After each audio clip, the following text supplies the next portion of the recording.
Greetings and hello, Find Us Alive listeners. It's me, Anna, writer and director, and podcast finisher. This is the second to last episode of Find Us Alive, and we are sending off the finale with a big live-streamed event on August 7th at 4 p.m. Mountain Standard Time on our YouTube channel, Hodgepodge Audio. We will all be watching the live premiere of the final episode all together, with the main cast and as many of the side characters as we can get. There will be discussion, Q&A, and some extra surprises to thank you all for coming on this amazing journey with us. Also, we have some new patrons to thank. A big special thanks to Zazez, The Curation Collective, Blue Eye, Daryl Schnell, Knox Ender, Elise, Arthur Kornek, Toll, Delta, and NHBH. Thank you all for listening and supporting the show. We couldn't do what we do without you. If you want to hear your name at the start of a Hodgepodge episode or get other cool things like merch, ad-free episodes, and more, consider supporting us on patreon.com/hodgepodgeaudio. That's patreon.com/hodgepodgeaudio.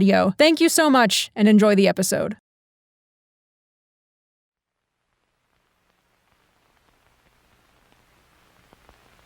Good evening, Overwatch Command. I'm sure at this point I need not introduce myself. I believe it is in both our best interest for us to have a good, long chat. I will not keep you long, anyone who's listening, and I know someone is. I will say only that the staff of former Site 107 are alive, and we are, perhaps most importantly, sane. And we want to talk. To be more specific, I, Dr. Harley, on behalf of all of us, wish to meet with representatives of Site 01 in person. We wish to discuss the terms of our survival. We wish to discuss the terms of our establishment's continued existence. We wish to discuss what we have to offer in keeping the world intact. I await your response. Should I fail to receive one, I will continue trying until I do. You've played this game before. I don't need to tell you how it works. Until then, Overwatch Command, I'll be listening.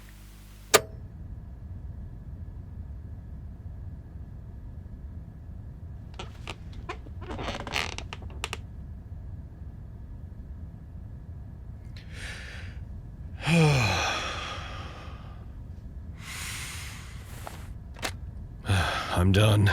It's in their hands now. So, what are you gonna do now? I am going to wait for a response, and when my shift is over, I'll switch out with Evans from security.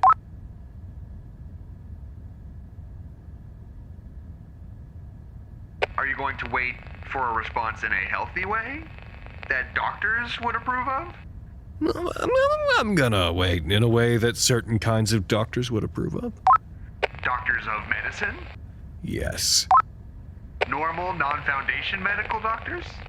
No. I'm only down the hall from you. Do you want me to come by? What are you doing down the hall? I would hate to pull you away if you're needed elsewhere. Putting stuff in jars. They're not jars. I'm moving beans from one large plastic container to several much smaller plastic containers. Is there any possibility you could bring some of that work over here? One mindless activity coming up. If I can. Let me see if I can get a rolling cart to move it. Give us a day. Cordell! Oh my God, are you all right? They want 24 hours before they decide if they're going to call off the termination order. Tell me if you're okay. Noah was transferred, and I don't know where he is. If I'm being honest, I didn't expect it to be you. I thought they would have confiscated your equipment and given it to someone else. I have rapport with you. Trust certainly is a valuable commodity. They want 24 hours to gather some data and prepare. Prepare for the meeting? Prepare to give you an answer about if they'll do it at all. Okay. 24 hours. Will you be our point of contact? Cordell?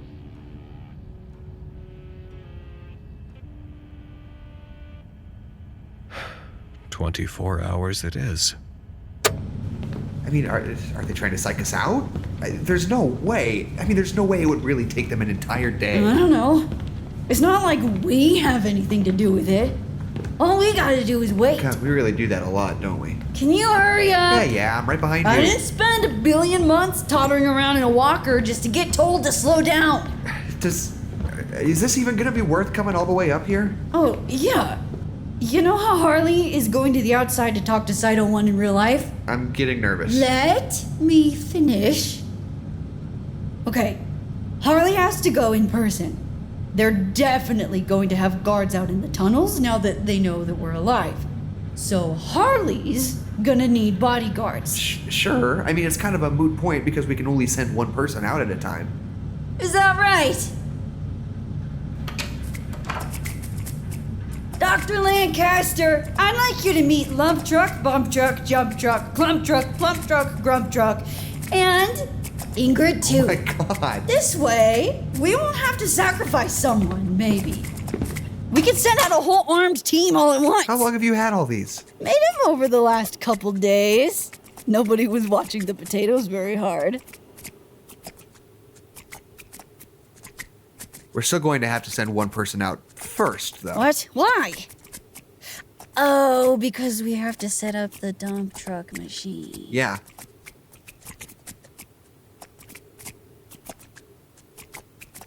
Fuck. It'll be good, though, for the next part. Sending a group out. They should send me as the first one. There are a few volunteers already, I think. He'll be the most likely to take me out the fastest. We all know he likes me best. Do you really want to do it? The bodyguard field agent thing? Not after this. Once we get to do our own thing, I'm never doing this shit again. Then what? Do you have a plan for after? I don't know. I was stuck on the idea of being a field agent for a long time. I'd say it's the only thing I'm good at, but I don't even think that's true. I don't know if I'm good at anything. You're good with animals. Yeah, maybe I'll be a dog walker. An anomalous dog walker. But I might as well do it this one last time. The agent thing. I could be a good meat shield. Let's hope it doesn't come to that. You want to hold lump truck? Yeah. I like that he's real little. So they have 24 hours to send people back to Nevada and see if we're bullshitting, and we have 24 hours to figure out what they might want from us? Assuming that preventing the destruction of the planet isn't enough. Yeah. All right, what do we got? The same as before, I suppose. Is any of that gonna work? Information, threats to work with other organizations? I don't know. Maybe. I'm not sure what else we could give them. I don't trust this. Neither do I, but we'll think of something.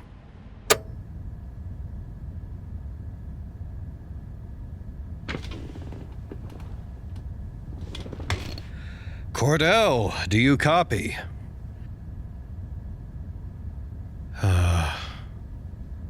24 hours certainly is a long time to wait for something like this, isn't it? What shall become of this nervous habit of mine once all of this is over? If it's ever really over. Shall I continue to ramble into the void until someone of a different faction pierces the veil to me, like Cordell did? I suppose all this assumes I will survive in the first place. Perhaps Site 01 will lure me out of my foxhole with the promise of a meeting, a level playing field. And once they can see the whites of my eyes... Wouldn't that be poetic? The radio man, forever suited only to be a disembodied voice, given the ultimate punishment for the sin of crossing into the corporeal. I imagine you can tell that I've spent more time contemplating our failure than our success. But enough talk about everything going wrong. What if everything goes right? What if Site 01 hears our complaints? What if you hear from me, days or weeks from now, home victorious after several rounds of spirited negotiation and argument? What do I say to you then? Friends and enemies, Site 107 has saved the world. And now it's back to business as usual? Research and containment. Mitigation. The Foundation, but a little different. It can't be that. We're not the Foundation. I don't know what we are. I don't know what we have to give the world that it's not being given already. I suppose it's a good thing we have the rest of the day to find the answer to that question. Until then, I shall do my best to keep the weight from driving me into a state of anxious turmoil. Oh, greetings and salutations, outside world and inside world. It is I, Dr. Turmoil. It is 15 minutes past the 24-hour mark. I have prepared a small handful of talking points for when Dr. Cordell finally responds. Cordell, are you there? You're late, which is totally fine. I've been awake for 29 hours or something close to it, which is okay. Take your time. After all, you might be busy, being dead or any number of horrible things. I certainly hope you had clearance to talk to me yesterday, but maybe you weren't supposed to address me at all, and now they've killed you. Who knows? Get off the microphone. Salutations, my good friend Raddagher. I'm surprised to find you listening, considering you're Calm usually... down. You're broadcasting and you're freaking everybody out.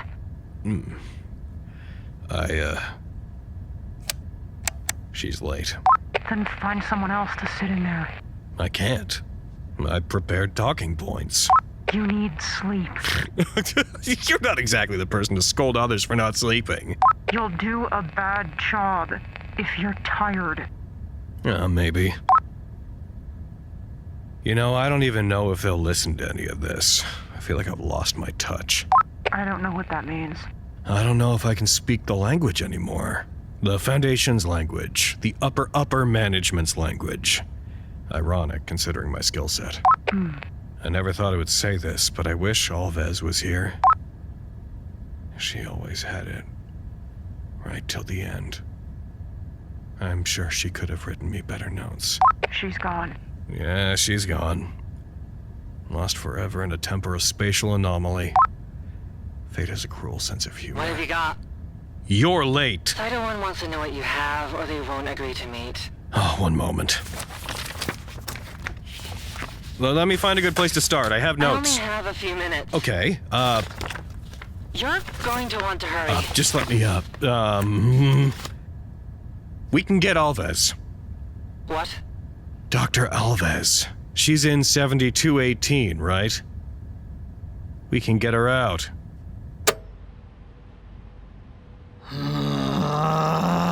I think we can do it. What happened to your preparations? You had notes, Harley, like hundreds of them. We spent all day talking about it. I panicked. Cordell sounded like she only had a few seconds before they cut her off. I didn't have time told you that to... you should have shortened them down. They were never going to listen to all that. They wouldn't have listened to the short version either. We didn't have anything new. Rhetorical tricks aren't going to work. Jesus Christ, you can't just throw out something that major without asking anybody else first. What would you have done in my position? If you had 10 seconds to give them something they would actually agree to. Well, first I'd bring a note card worth of points, not a whole fucking textbook. But then what? What would you say? Look, it's a good bluff. All we need to do is get them to agree to the meeting. We don't even need to actually be able to rescue Alves. But I still think we can do it. Harley, we can't. Lancaster got out. Hell, we got in. Lancaster went from one part of the pocket dimension to a different part of the same pocket dimension. Besides, what do they care about one lost staff member? It's not like they're itching to get Dr. Gloria Alves back. It's not about her. It's about the fact that we could do it at all. It won't work. But why wouldn't it work? If it did, she would be here, Harley. Did you read the file? Right, of course you did. Sorry. You saying you saw something I missed? It's possible. Time dilation, right? Yes, the subject inside the anomaly perceives time passing at a much faster rate than it passes in baseline reality. So Alves has perceived hundreds of years passing at this point. Yeah, she's probably insane by now. But she wouldn't be. It's only perception, it's not real time. That's why previous tests have observed people still cognitively intact even if they perceive 200 years going by. What's your point? It's a temporospatial anomaly. If she couldn't get out, why would we be able to? Then we're presented with two options. Either she didn't return because she's dead, or she didn't return because the conflicting temporal effects caused changes in the way the cyclical -3 effect operates. Maybe she didn't refer to a -3 at all. Or maybe she did. And she's been carving -1s all over that planetarium for weeks. Centuries by her standard. Maybe it doesn't work, Harley. But if she went -3 in there, wouldn't we know? Previous subjects retained outgoing communication connections. They couldn't hear us, but we could hear them. I doubt they sent her in without any... They didn't send her in. What? They didn't send her in. She went in herself behind her superiors' backs. Why would she do that? And why do you know that? Because I was the first person they interviewed for the investigation. I don't understand. They internally ruled it as a suicide. That doesn't make sense. Why would she blast herself into an anomalous time-space instead of... Instead of eating a bullet like everyone else? I wasn't going to phrase it like that. I don't know. She never struck me as the type. But I guess that's how these things go. No. That's dumb. That's life. No, Klein. I don't think she would have done that without a reason. I don't think she would have done that at all. You think Gloria Alves violated hundreds of protocols to jump into a dangerous anomaly just because? The people investigating the incident. Did they tell you anything about why she might have done it? Allegedly, she was unhappy with her new position. Desk work, research, underling shit. You know better than anyone that she's stubborn as all hell. She wouldn't just give up. And I know better than anyone that she sticks to Foundation doctrine like it's the damn Bible. Except when she doesn't. Remember when she locked herself in BH9 during the split? I think that qualifies as an extenuating circumstance. You don't think that whatever she went through after we got shipped out might be extenuating in its own way? I don't think she went crazy early, if that's what you're implying. Klein, she must have been onto something.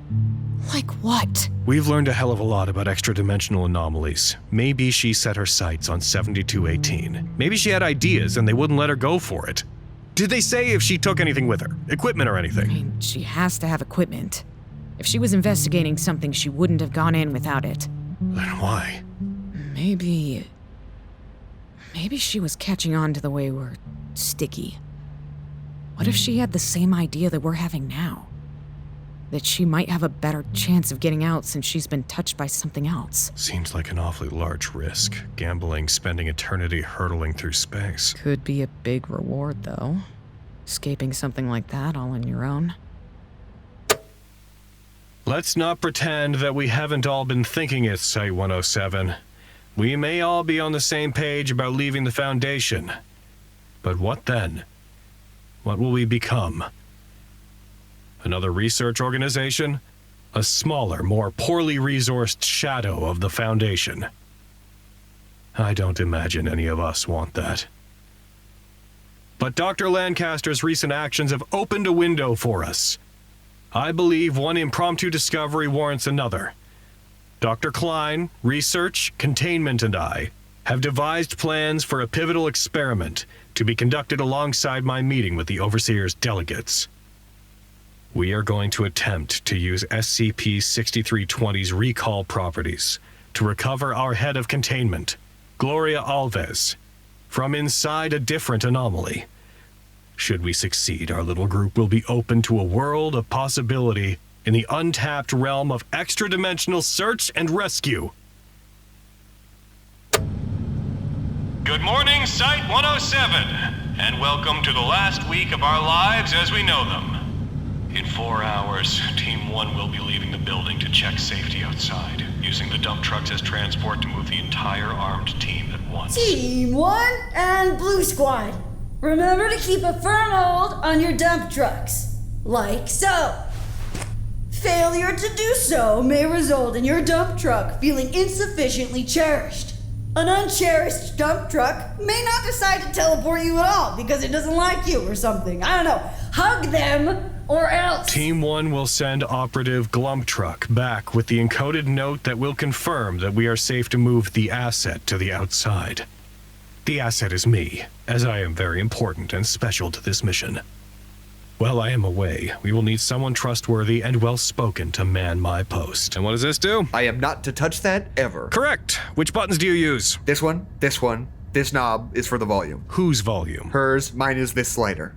You are ready. I don't feel ready. Well, figure that out because you don't have a choice now. What am I supposed to say? Officially, you're supposed to stay in constant contact with Cordell until we all get back. She's supposed to give us moment-by-moment updates about what's happening at Site 01 and what's happening in Ohio with Alva's team. And unofficially? Just talk to Cordell. About what? Her life, her worries, Noah. Maybe anyone else who's listening in will be able to help us find him in case we have to bust him out by force. Am I supposed to be... Am I trying to get other information? No, all you have to do is stay in touch. Just do what you do best. It's going to be a hell of a few days. Keep the morale up. I'm not... This isn't the kind of thing I've had an audience for. You're going to be great. It's only until I get back. Assuming they don't shoot you. Oh, if they shoot me, you have my full permission to tell the Foundation to go fuck themselves. As loudly and with as little professionalism as possible. Sounds great. Second thoughts? No, I'm just scared. We're so small.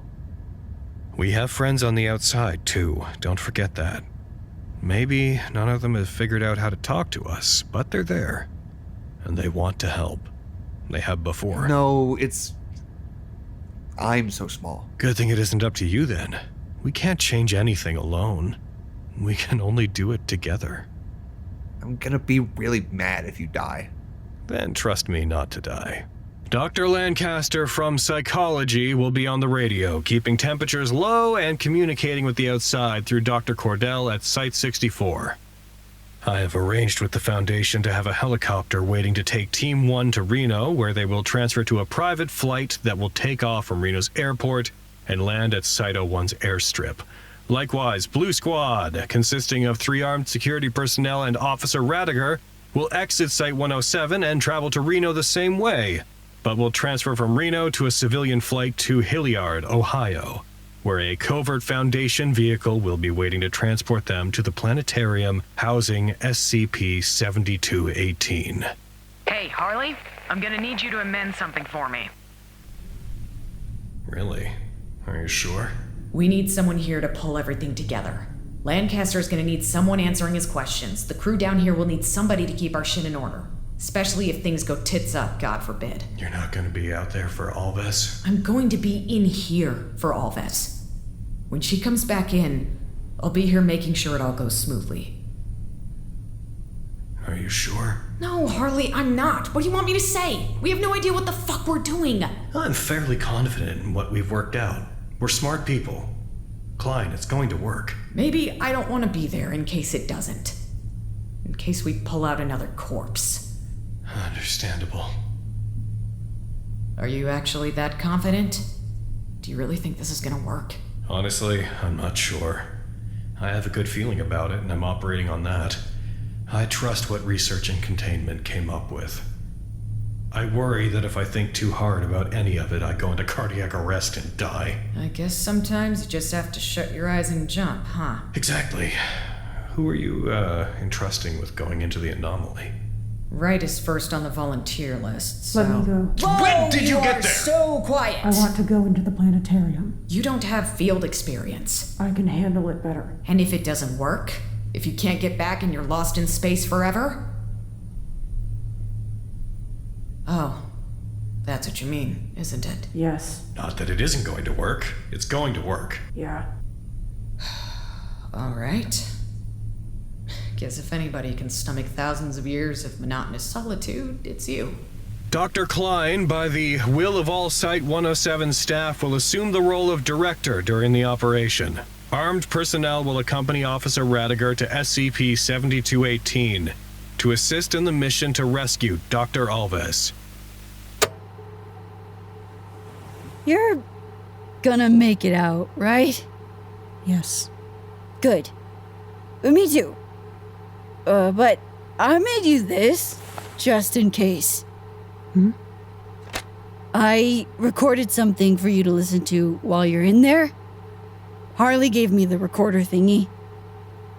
Are you mad? At you? For volunteering? No. I'm really anxious, though. But I think I know why you had to. Just come back, okay? I will. I think I'm more worried about you and Harley getting through town, okay?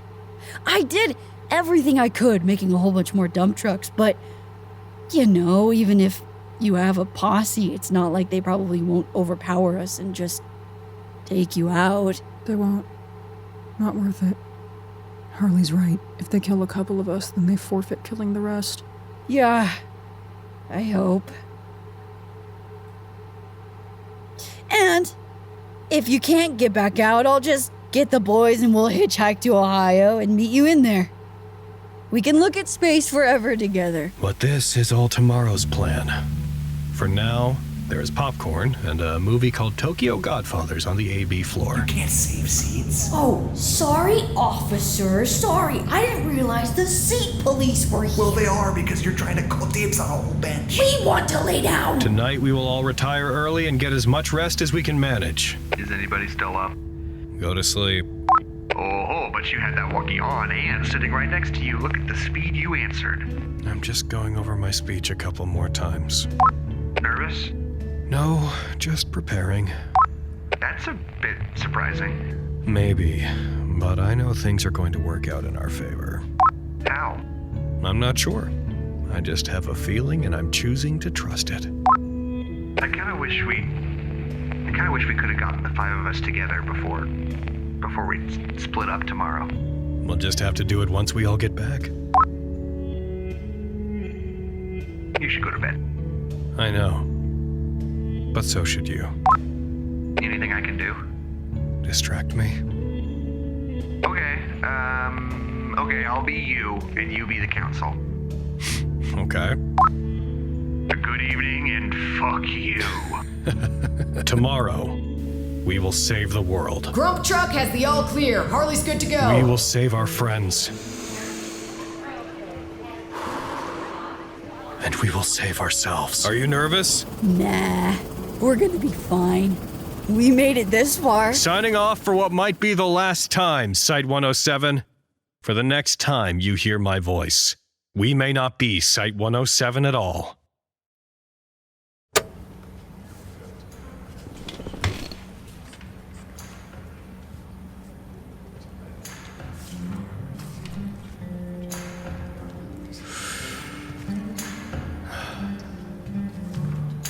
Good evening, Overwatch Command.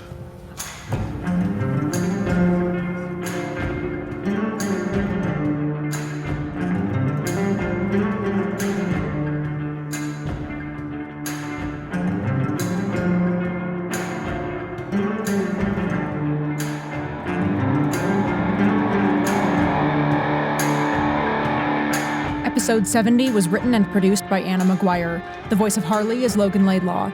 The voice of Klein is Taschia Ritter. The voice of Lancaster is Jackson McMurray.